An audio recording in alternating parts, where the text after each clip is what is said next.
We're going to try and get all of Donne done. Believe me, I'm not the first one. Donne puns on his own name. You'll see when we get to the Hymn to God the Father. So, open your books. If you've not read the introduction, please do so.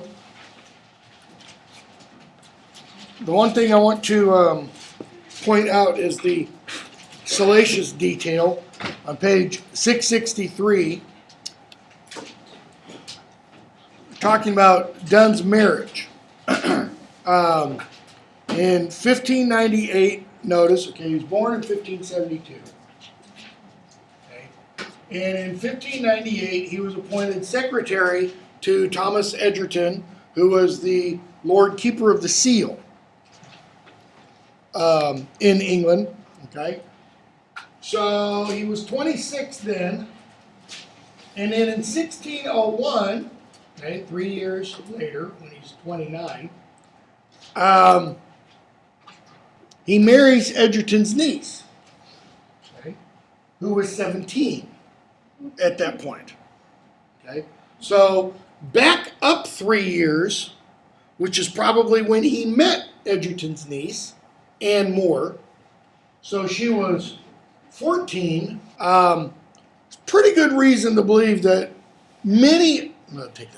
that some of the poems are about their relationship, both pre-marriage and post-marriage. Okay, her father, who had some authority in his own right, he was a sir. When word got out, when it was discovered that Donne and Anne had married, he reacted probably the way most fathers would react to find out that a 29-year-old had married their 17-year-old daughter, and it had been kept secret for a few months. He had Donne thrown in jail, okay, for about 4 months. If you go to the Folger Shakespeare Library in Washington, D.C., you can read all the letters that George Moore wrote to John Donne and vice versa. Okay, they're not written at the time when Donne was in prison, however. The letters that the Folger Shakespeare Library has are from later in Donne's life, after things got better between himself and Sir George Moore. Okay? But what the marriage really did was it cut off Donne's ascent. He was rising rapidly through the social circles of society. He was already regarded by 1601 as one of the greatest living poets of the day. Okay, Ben Jonson, who was already quite famous by then, Ben Jonson regarded Donne, if not as his equal, as his superior. And he really didn't like him for that. He did like him, but he was jealous of Donne's abilities. Okay? Donne did not take a degree from Oxford. We're almost positive he attended Oxford, but he didn't get a degree. Keep in mind, this is at the time when, in order to receive a degree, you have to swear the oath of supremacy, which means that the monarch is the head of the church, and the church is the Anglican Church. Well, Donne's whole family was Catholic. Okay? He had a brother who was imprisoned. He had an uncle who died for his Catholic faith. So it's kind of a touchy subject. Anne More is great niece of Sir Thomas More, Chancellor who was executed by Henry VIII because he wouldn't go along with the divorce. Okay? Well, Elizabeth dies in 1603, and King James comes down, becomes king, and James gets in his head that he's going to have John Donne as his personal chaplain, even though Donne is not a priest. Donne has no idea of becoming a priest. He doesn't want to be a priest. Okay? But what that essentially does for Donne is it closes the doors to any and all what's called job. Okay?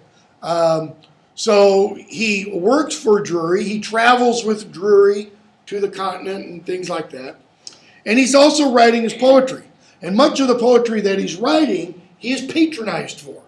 During this period in England, a publication, let's say, that was governed by patronage.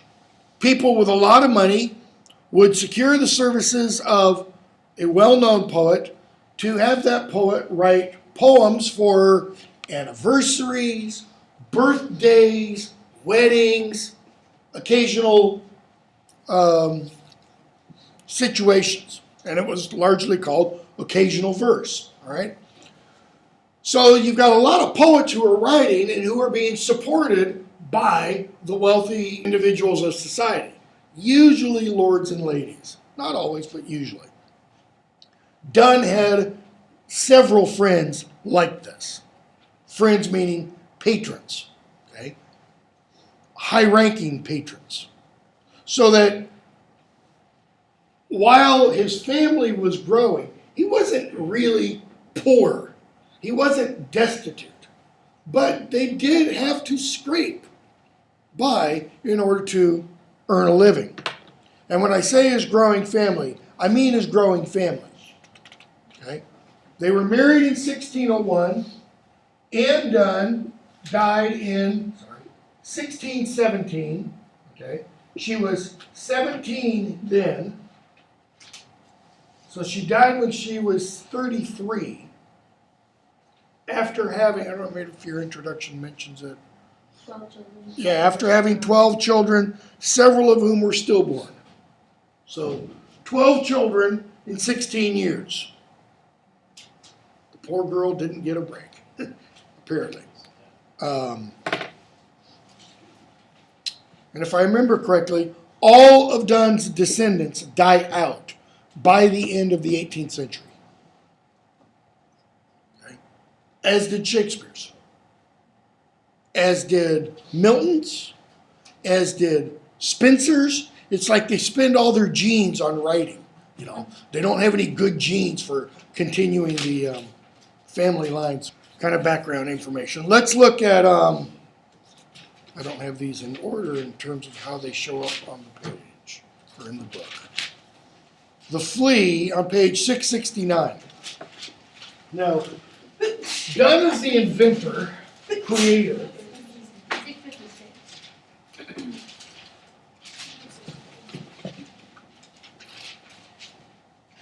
Which page? Do you guys not have the second edition?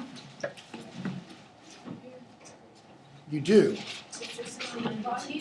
It's 669 in yours? It's like 669 in mine. It's 656 in mine.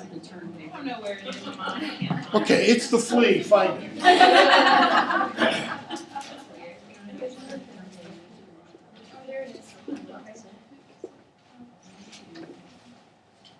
Donne is the creator of what's called the metaphysical conceit. Okay? Conceit's just a fancy word for an idea, a conception. Okay? The metaphysical conceit, however, is, to use the terms that Samuel Johnson uses later, is a violent yoking together of two widely disparate things.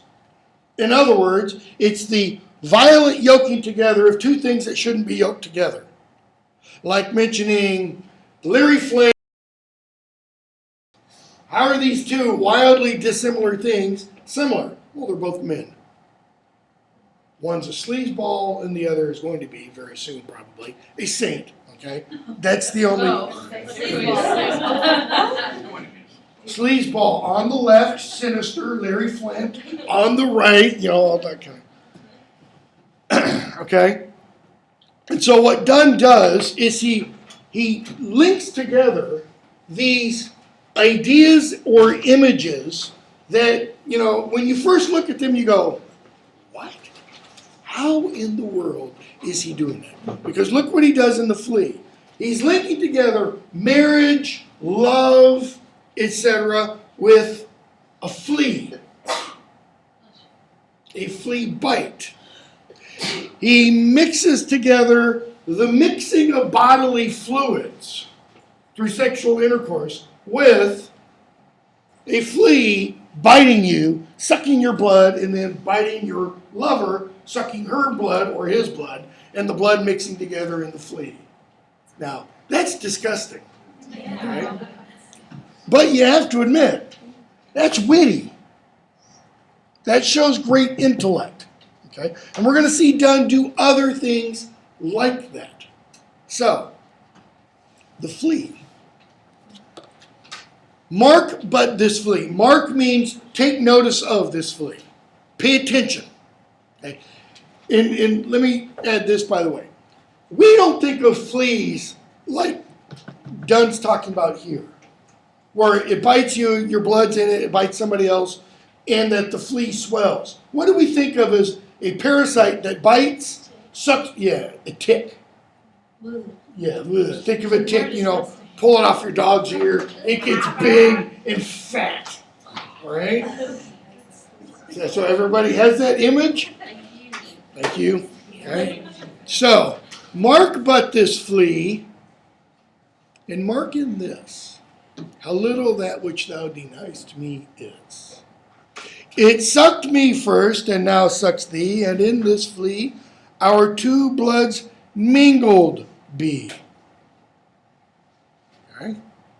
Thou knowest that this cannot be said, a sin nor shame, nor loss of maidenhead. Yet this enjoys before it woo, and pampered swells with one blood made of two.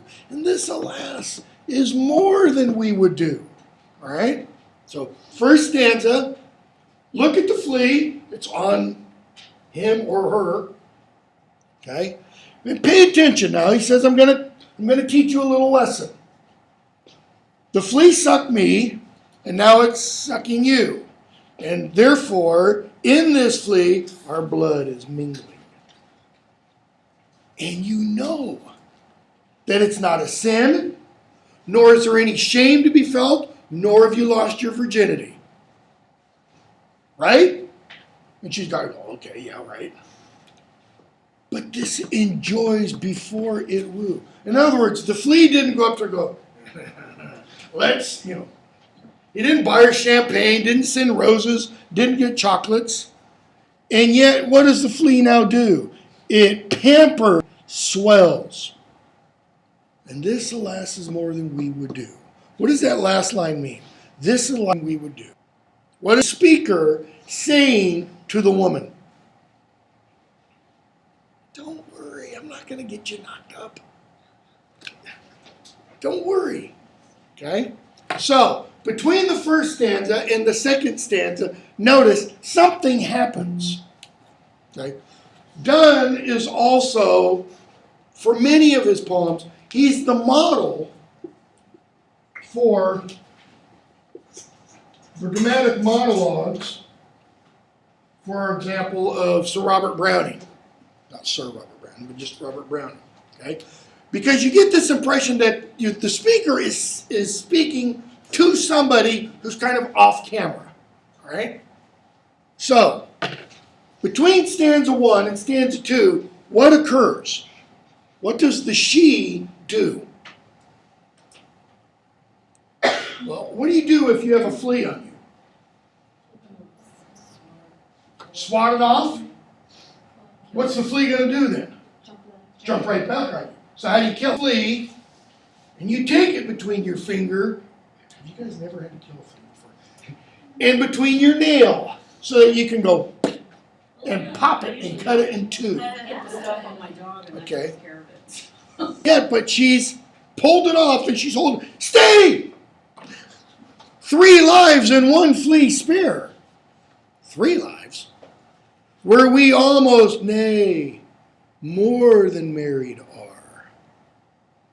This flea is you and I, and this our marriage bed and marriage temple is. Though parents grudge and you, we're met and cloistered in these living walls of jet. Though use make you apt to kill me, let not to that self-murder added be, and sacrilege, 3 sins in killing 3. Okay? Don't kill the flea. Why? Because we almost, in fact, know we are more than married. How can you be more than married? Isn't that like being almost or mostly pregnant? Either you are married or you're not, right? No. In the Catholic Church, what is one of the grounds for an annulment? If the marriage is never consummated. So you could be married for 20 years, and if you've never had sex, you can go down to the bishop and get an annulment because the marriage has never been consummated. So we are more than married in this flea. Why? Because their bloods are sitting there, mingling all around. This flea is you and I. Okay, now try to imagine a context for this poem. Try to imagine a guy sidles up to a woman at a bar. Hey, baby. And he uses this poem on her. You think that line, you're a flea and I'm a flea, is going to get him anywhere? So is this a serious wooing poem? No. All the poem is designed to do is to show the speaker/author's mental gymnastics. His intellectual ability to use the language to do things that most people would say, ew, you shouldn't do that with the language. Okay? So, this flea is you and I, and this our marriage bed, and marriage temple is marriage bed. What should that connote? First night of marriage. Beautiful bed, soft, clean sheets, one hopes, rather than a flea bag. Because that's, it's kind of talking like a flea-infested hotel. Okay? Marriage temple, a temple of love. It's the parasite. It's the blood-sucking, plague-transmitting, flea. Though parents grudge and you, it's not only the parents that are begrudging them being together, she is also begrudging them. In other words, he hasn't yet gotten what he wants. Okay? And by the way, when I was working on the very warm edition of the poetry of John Donne as a doctoral student, it was a research project that I was part of. One of the jobs I had was to go through microfilms and to find copies of Donne's poems and then to transcribe them so that we could put them in a computer file to be able to run what are called collations, comparing all the different versions of individual poems and stuff. And I found a copy of this poem that nobody had ever found before that had those 2 lines missing. The lines about parents' grudge and cloistered in these living walls of jet. Almost as if those 2 lines were a little bit too dangerous for whoever copied the poem to include. Though use make you apt to kill me. Use, your gloss tells you habit. Though habit make you apt to kill me. Does habit help make that line make any sense? No. So what does use mean? Instinct. Louder? Instinct, maybe? No. How could she use him? Think of that Renaissance notion of sex. Use, her sexually using him, make you apt to kill me. Because when you have sex, what happens? A little part of you dies. So, you're using me makes you apt to kill me, almost like he's saying, use me again and again and again. Kill me. Let not to that Self-murder added B. Self-murder, suicide. Well, how is that going to occur? And sacrilege, 3 sins in killing 3. Because keep in mind, she has that flea. Okay? So it would be 3 sins in killing 3, because what's going to be killed if she pops that flea? His blood in the flea, her blood in the flea, Okay? And it's a sacrilege, why? Because 3 is the number. It's the number of the Trinity. Now what happens between stanza 2 and stanza 3? She pops that sucker. And we know it's a somewhat large flea/tick because she now has blood on her finger. Cruel and sudden hast thou since purpled thy nail in blood of innocence. And there is probably, or maybe possibly, a biblical allusion there to the slaughter of the innocents. Innocents. Okay? Purple, Herod. Okay? And then the innocents. It's hard to say that word. Wherein could this flea guilty be? Except in that drop which it sucked from thee. But even then, could that flea really be morally guilty? The flea does what the flea does. She's sitting there going, yeah, smarty pants. Well, look at this. You mark this flea. What's left of it. Yet thou triumphst. And sayest that thou findst not thyself nor me the weaker now. So she's essentially saying, yeah, your bit of blood, my bit of blood, neither of us notice any difference. Okay? 'Tis true. You're right. Then learn how false fears be. Just so much honor, when thou yieldst to me, will waste, as this flea's took life from thee. How much life did the flea's death take from her? None. So how much honor will she lose when she gives her virginity to him? None. Okay? Is it logically true? Of course not. But what's he doing? Look at what he's linking together. Her virginity and the blood of the flea. Okay, it's kind of disgusting, yes. What else? Love the blood of the flea. Honor the blood of the flea.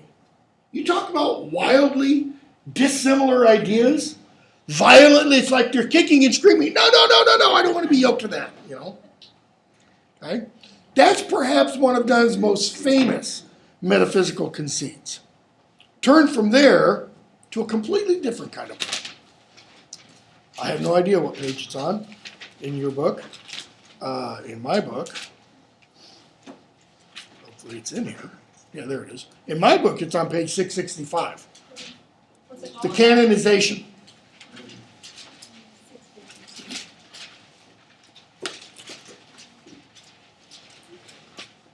Are our books properly even numbered? I'm wondering.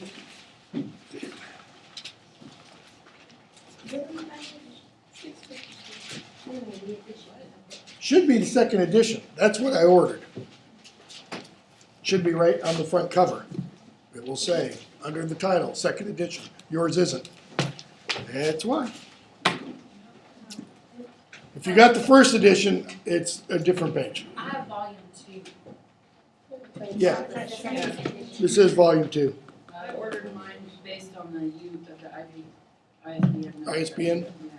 Yeah. Okay, so the canonization. First of all, what does that word mean, canonization? To make somebody into a saint. Okay? To be canonized. All right? It doesn't mean to be turned into a big boom, kind of a canon, like a literary canon, is a rule of literature. And by that, what is meant is it's a standard. something to be followed. So when somebody is canonized, what is being said is that that person is someone to be followed, someone to be emulated. Okay? For God's sake, hold your tongue and let me love. Or chide my palsy or my gout, my 5 gray hairs, or ruin for your mind with arts improve. Take you a course, get you a place. Observe his honor or his grace, and the king's real or his stamped face. Contemplate.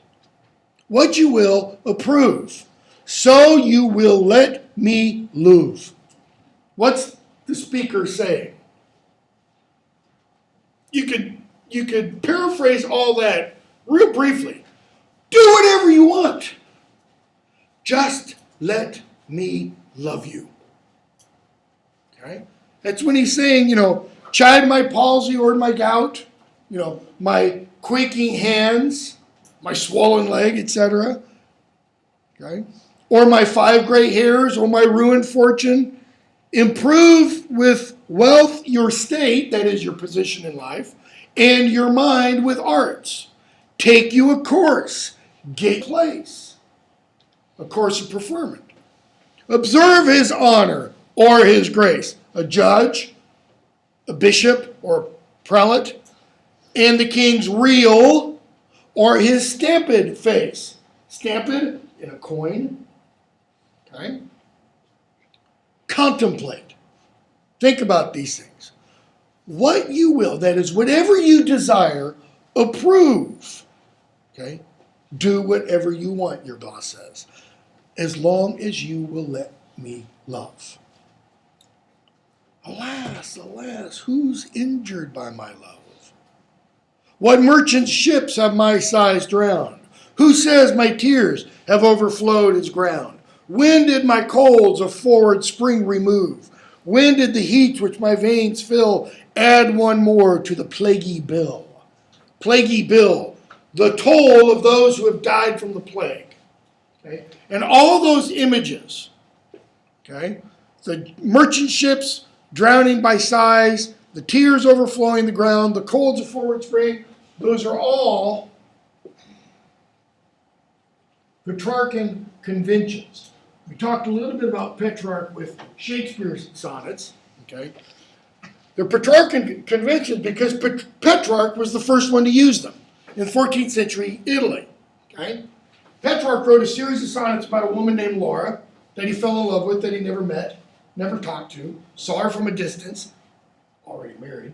Okay, and he uses all these images of unrequited love.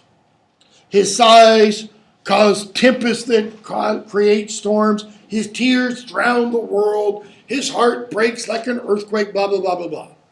By Shakespeare's day, those Petrarchan conventions are getting kind of old. And obviously also, therefore, by Donne's day. So often what you'll see Donne do is Donne will turn them upside down, like Shakespeare did in that sonnet 130, my mistress' eyes are nothing like the sun. So, he uses all these images and then goes on and says, soldiers find wars and lawyers find out still litigious men. Still there means always or continuously litigious men. Soldiers look for wars. Lawyers look for people wanting to file lawsuits. Which quarrels move, though she and I do love. In other words, even though she and I love each other, the rest of the world still goes on. Wars are still fought. Lawyers are still, chasing ambulances. Call us what you will. We are made such by love. Call her one, me another fly. The gloss tells you he means butterfly or moth. Okay, so call her a butterfly. Sounds a lot better, doesn't it? To say, call her a butterfly. Pretty, soft, gossamery wings. Flits and floats around from flower to flower. Rather than call her a fly. Something that flies around, piles of dog poop, refuse. And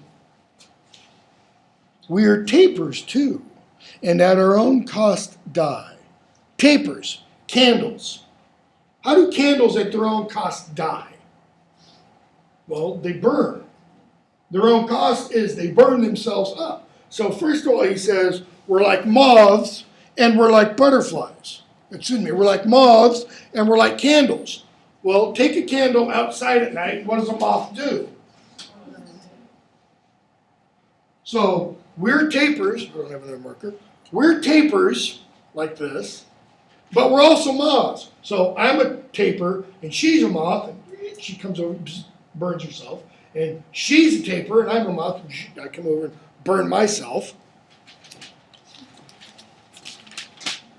And we in us find the eagle and the dove. Your gloss tells you, symbols of masculine strength and feminine gentleness, now united in the lovers. That is, masculinity and femininity have joined together. The phoenix riddle hath more wit by us. More wit, more understanding. Okay?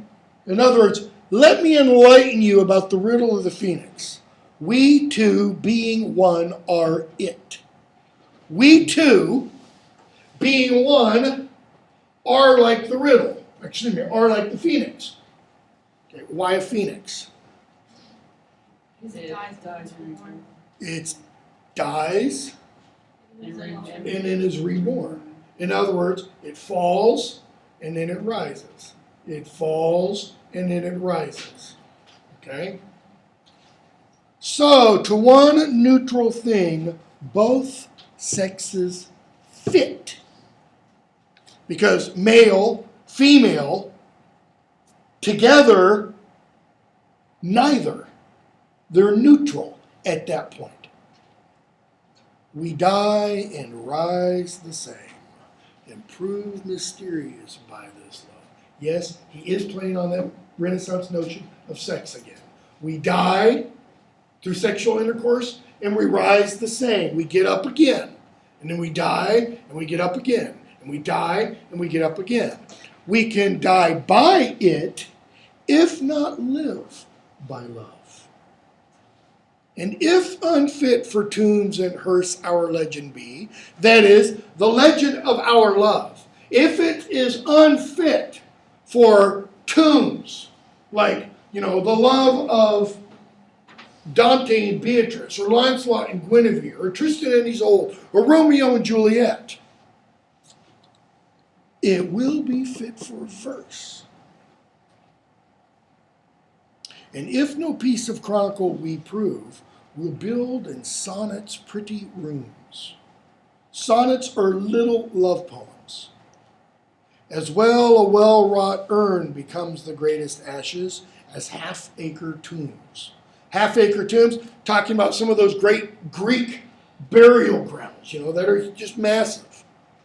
And by these hymns, what hymns? These sonnets.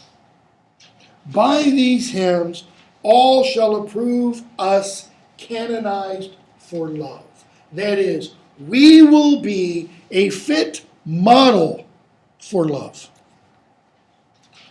We will be what other people can emulate,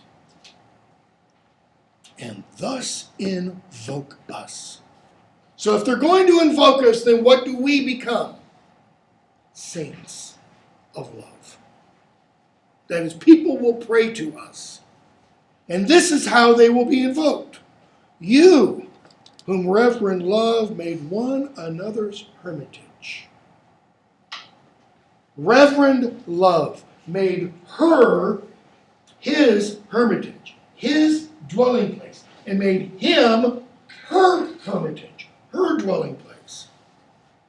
You, to whom love was peace, that now is rage. What does he mean? That now is rage. Think Romeo and Juliet. Is that a peaceful love? What do they do at the end? They kill each other. I mean, he doesn't kill her and she doesn't kill him. He kills himself, she kills herself. That's not peaceful. Okay? He's saying love should be like this. And now, it's like that. The typical Petrarchan lover is talking about these experiences and these experiences. Oh, she turned and smiled at me. He's feeling on cloud nine. Oh, she frowned at him. I'll go kill myself. Oh, she turned and looked at me. I'm back up here. Oh, she flipped me off. I'll kill myself, you know. That's the common experience. But not for these two. So their love is different. Okay? In other words, their love isn't built upon sex. So, you to whom love was peace, that now is rage, who did the whole world's soul contract. Okay? And drove into the glasses of your eyes, so made such mirrors and such spies, that they did all to you epitomize, countries, towns, courts. Take that long passage apart. What's he saying? You, in your reverent love that was peace, drove into the glasses of your eyes. What? Countries, towns, courts. What do they see when they're right up next to each other, looking in each other's eyes? Louder. You are my world. You are my world. Everything I need is right here. You are every town, city, country, and world. Therefore, they will thus invoke us. We beg from above a pattern of your love. Teach us, send us. Why? Because this isn't fun, is it? Anybody who's been through this, it sucks, to put it bluntly. Okay. We want, those invoking them, we want what you have. So, send us a pattern. Show us the right way. Okay? Now, look at a valediction forbidding mourning. What pages it's going to be on.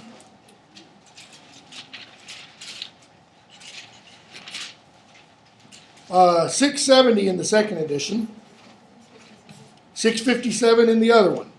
Okay, it is a valediction. What is a valedictorian? Valedictorian is not simply just the super smart person you want to take behind the bleachers and beat up. Right? What is a valedictorian? What are they supposed to be? Okay, the best. So what does a valedictorian do? They give a speech. They give a valedictory. What is a valedictory? A farewell speech. Okay? That's all it is. It's ridiculous, by the way, that some schools have, 20 and 30 and 40 valedictorians. Pick one. We only have one president. Doesn't mean, you think Obama's the only one that could be president? I mean, forget Mitt Romney. There's probably 40 people of equal caliber, equal qualities. Sorry. Just asinine. So, a valediction forbidding mourning. This is a going away speech. And what's he doing? Forbidding mourning. Somebody is being separated and one is telling the other, don't cry. Now, this particular speech, we have been told by Isaac Walton, Donne's first biographer, who was a friend of Donne's, that this was a speech Donne, or a poem, Donne wrote for Anne Donne when he was going away on a trip to the continent with Sir Robert Drury. Did I say Thomas Drury earlier? Robert Drury is the guy's name that he was secretary to. Okay?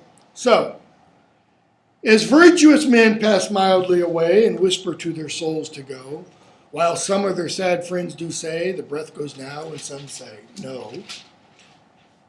So let us melt, and make no noise, no tear floods, nor sigh tempests move, 'twere profanation of our joys to tell the laity our love.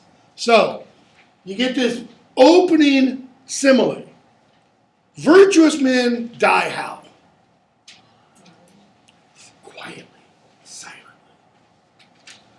so quietly and silently that the people sitting around the bed go, is he dead? I don't know. I don't hear him breathing. Okay? So let us melt. Let us dissolve and make no noise. Why? Because he says it would be a profanation of our joys to tell the laity our lose. Laity. What kind of word is that? What context? Religion. Okay? In a church, you have the clergy and the laity. The preacher or priest or person, whatever terminology, and everybody else. The preacher, priest, person is the person who is initiated into performing the service, etc., and everybody else are those who sit back and receive. So, he says it would be a profanation of our joys. Profanation. What does that mean? To profane. Okay? It would profane our joys. Profane is the opposite of sacred. So their joys are sacred. Another image. Moving of the earth brings harms and fears. Men reckon what it did and meant. And they still do. You know, big massive earthquake, what does it mean? You know. But trepidation of the spheres, though greater far, is innocent. Well, what's he talking about? Trepidation of the spheres.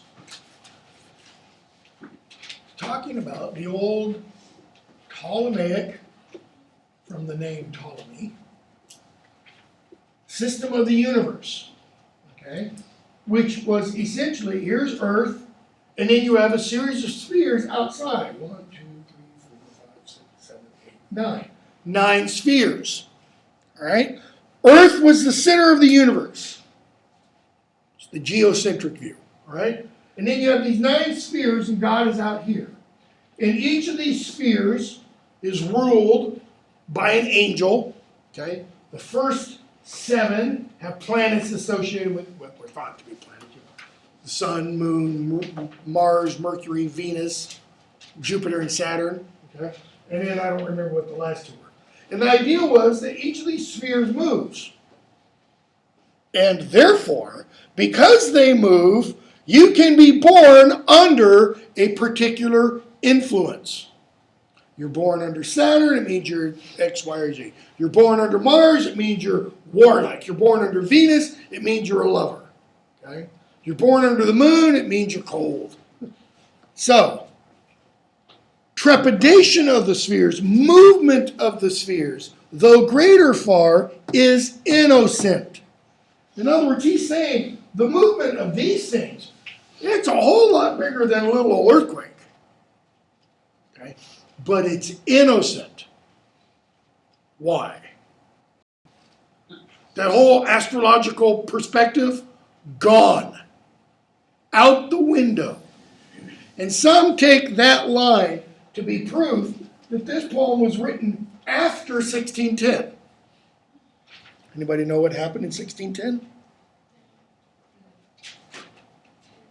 Galileo proved this was wrong.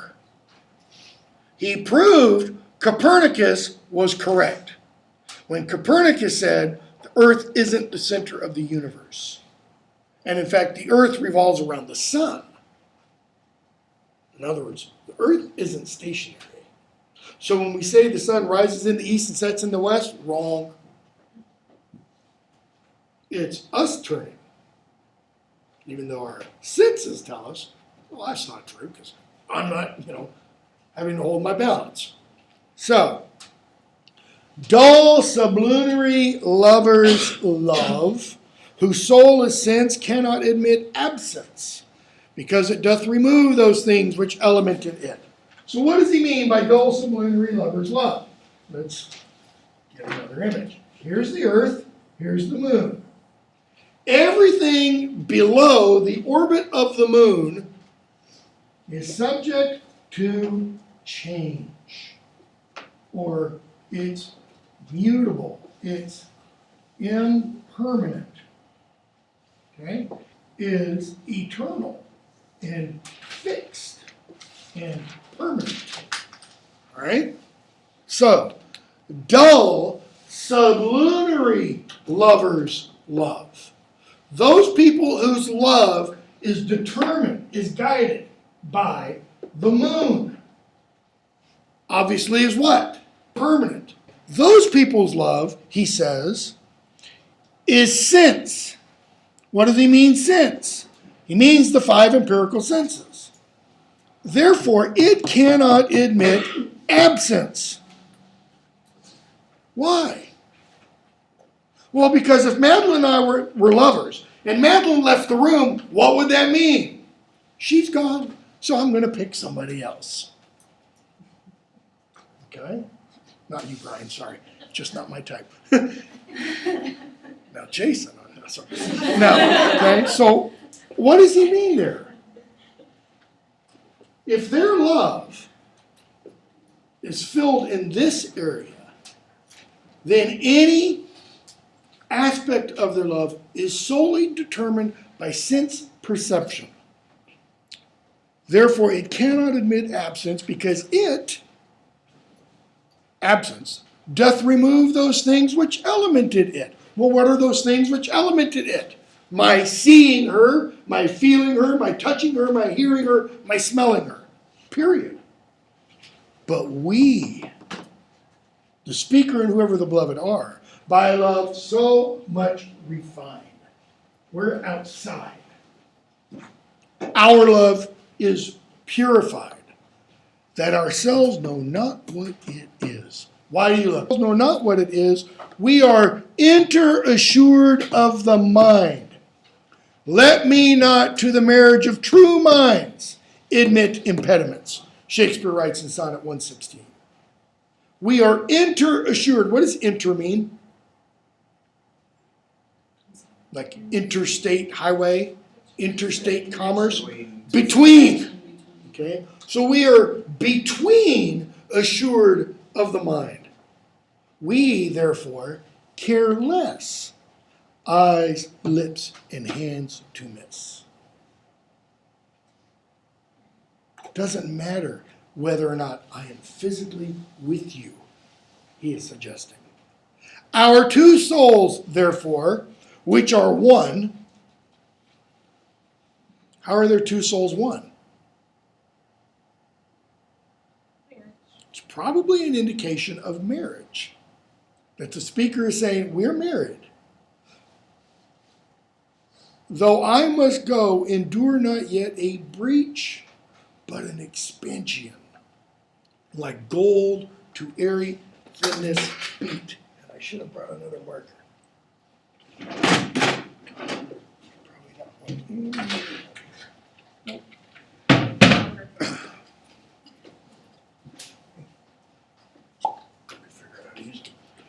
So, he says, because she kind of implies, oh, come on.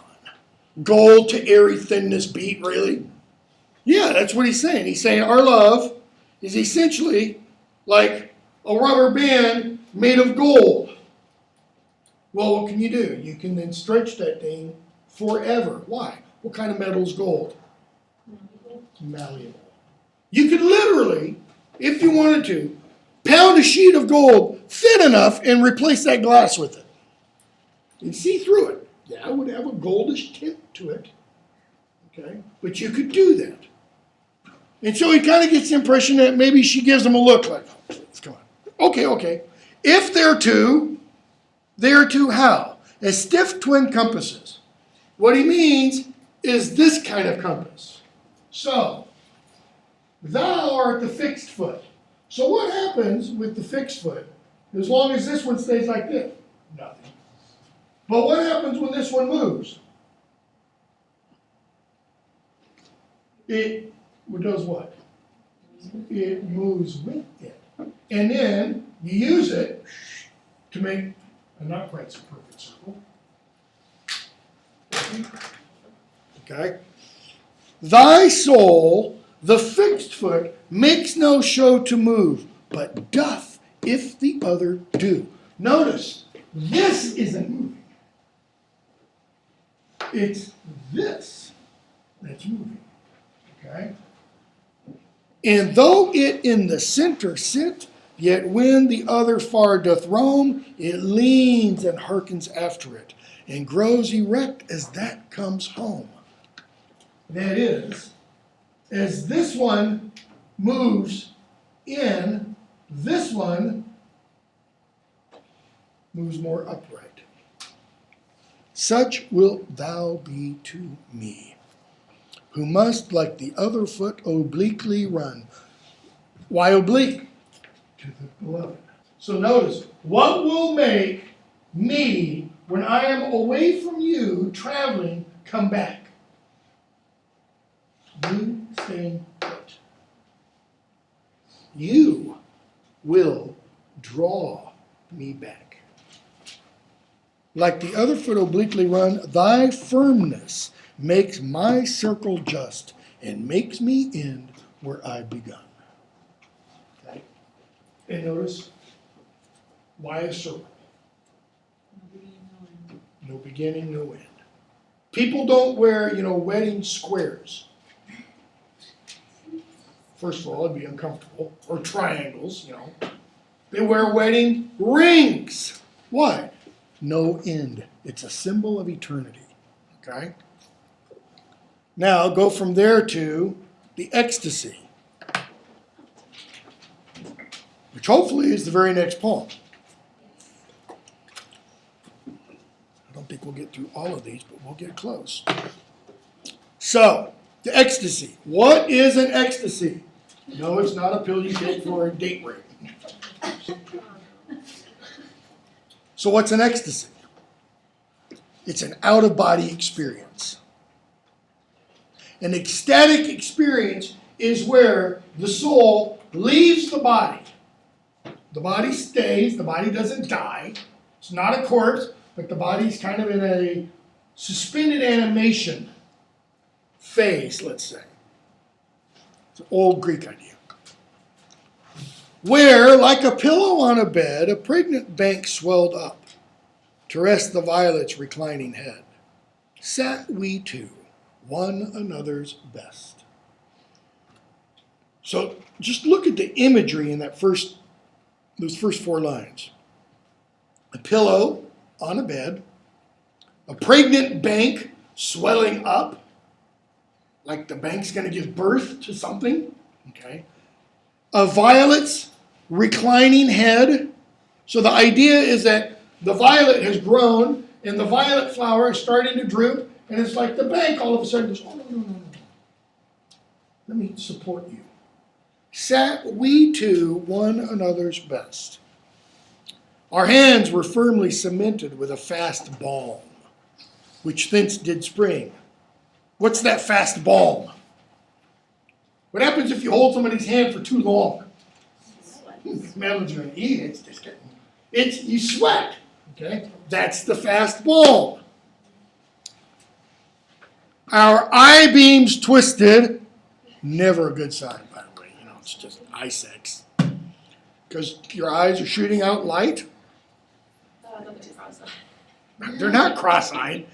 Cross-eyed. That'd be better. No. Your eyes shoot out beams of light. It's how you see, and so their eye beams are twisting. Why?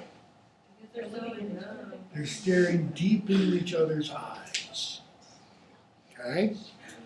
Our eyes upon one double string. So to engraft our hands, okay, as yet was all our means to make us one. They hadn't done anything else. That's it. All they've done is looked into each other's eyes and held hands. And pictures in our eyes to get was all our propagation. He looks into her eyes, he sees himself. She looks into his eyes, she sees herself. That's it. As twixt 2 equal armies, fate suspends uncertain victory. Our souls, which to advance their state were gone out, hung twixt her and me.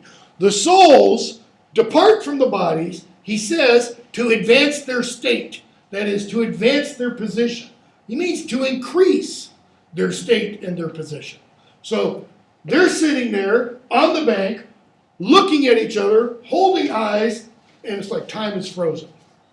And his soul has risen up here, and her soul has risen up here. And how are we told they're like? They're like two equal armies, armed to the teeth, getting ready to do battle.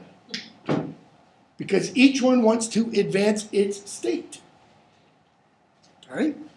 And whilst our souls negotiate there, we like sepulchral statues lay. All day the same our postures were, and we said nothing all the day. If any, so by love refined that he soul's language understood, and by good love were grown all mind, within convenient distance stood. He, though he knew not which soul spake, because both meant both spake the same, might thence a new concoction take, and part far purer than he came. Now notice, if any by so love refined, if anybody who was so refined by love came and listened to this conversation of souls, because he understood soul's language, he would part how? Even purer than when he arrived. Okay? That's the new concoction take. Right? But what are we told he would hear? Both spake, both meant the same. Each soul says the exact same words and has the exact same intent behind those words. This ecstasy doth unperplex, we said, and tell us what we love. This is what the observer is hearing. This ecstasy doth unperplex and tell us what we love. In other words, when the souls are down in the bodies, otherwise, they are perplexed. Why do you love me? I don't know. Okay? So the souls leave the bodies as if we see by this, that is by the ecstasy, it wasn't sex. In other words, when the souls are back down in the bodies, the souls are saying, well, sex is part of it. I don't want to marry you and live with you for the rest of my life and never have sex. Okay? No. But we see by this it was not sex. We saw not what did move. Notice the tense. We see in the ecstasy that when our souls were in our bodies, we didn't see what moved us.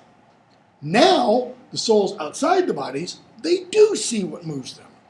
But as all several souls contain mixture of things, they know not what. Love, these mixed souls doth mix again, and makes both one, each this and that. Playing on this old notion that our bodies are made up of four elements, and our souls are made up of four humors. Okay? Not ha ha ha humor, but these spirits, as it were. So what does love do? Love takes these elements and mixes them again and makes both one. Each this and that. That is, each this and that, A and B, it makes into something like that. And then we go back to the violet in the opening 4 lines. A single violet transplant, the strength, the color, and the size, all which before was poor and scant, redoubles still and multiplies. Okay, that's nice. What does it have to do with anything, in the price of China? When love with one another so inanimates 2 souls. So, you have this soul, and what does love do? Love between, inanimates, makes alive. So love hits them both. But how? Not like this. It's not love out here. It's this way. It's this inanimates this, and this inanimates that. That abler soul, which thence doth flow, defects of loneliness controls. The one that is made up of the two is no longer lonely. How can it be? All right. We then, who are this new soul, know of what we are composed and made. For the atomies of which we grow are souls whom no change can invade. Okay? So we, the souls, floating up here, says, we know what we're made of. You and I. Even though we are one, okay? But oh, alas, so long, so far, our bodies, why do we forbear? Now keep in mind, both spake, both meant the same. His soul is saying, let's go back down to the bodies and get busy. Her soul is saying, let's go back down to the bodies and get busy. Why? Because they are ours, though they're not we. In other words, you are not your body. You are the soul that animates the body. Okay? We are the intelligences, they the sphere. When I talked about, the 9 spheres, and each one has a ruling intelligence, an angel, we owe them thanks, that is, we owe our bodies thanks. Why? Because they thus did us to us at first convey. This soul would never know this soul if this body had never met this body. Right? How many of you have friends you've never met? Kind of sounds illogical, but their bodies, yielded their forces, sense, to us. That is, sensory perceptions get yielded to the souls, because the souls can make use of those. Nor are dross to us but alloy, or alloy. What does he mean that they're not dross? He's saying, I'm not a Hindu. I'm not a Buddhist. I'm not saying that the body is bad and must be purged. No, he says the body is an alloy. Well, what's a metal alloy? It's a mixture of two metals. Because the alloy, the ultimate mixture, is what? Stronger than the two individual metals. So he's saying the soul plus the body makes something even better. Okay? On man, heaven's influence works not so, but that it first imprints the air. If Gabriel, the archangel, wanted to come speak to us right now, we would not just hear a disembodied voice. No. He'd show up. We would have to see something. So soul into the soul may flow, though it to body first repair. In other words, yes, we can have soul sex, but only one way. For the bodies to have sex. That's the only way for the souls to really mingle. As our blood labors to beget spirits, as like souls as it can, because such fingers need to knit that subtle knot which makes us man.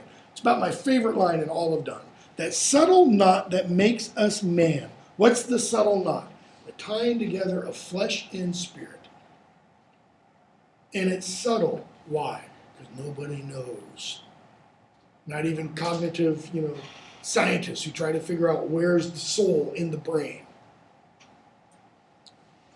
So must pure lovers' souls descend to affections and to faculties which sense may reach and apprehend. else a great prince in prison lies. The souls have got to go back down to the bodies. Why? So that other souls can know them. Else, a great prince in prison lies. In other words, we're not meant to be alone. If somebody is alone on a desert island, their soul is in prison. Why? Because it's not communicating with other souls. Okay? To our bodies turn we then, that so weak men on love revealed may look. Love revealed. What does that revealed mean? Made known, made clear. It's almost like the poem, The Canonization. Let's go back down into our bodies so that weak people out there can really see true love. Love's mysteries in souls do grow, but yet the body is his book. In other words, you want to read love? Look at lovers.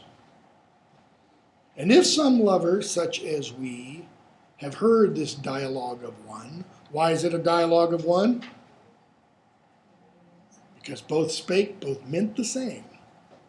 Let him still mark us. He shall see small change when we're two bodies gone. This true lover will see what? Small change. How small? I think that's like Old English liturgies. I think he means no change. You will see that when our souls go back into our bodies and we kind of come to our senses and our hands are clasped together, we're not going to behave any differently. Okay? We'll stop there and we'll do the 3 done things on Thursday because the Johnson stuff won't take us all that long. Stop.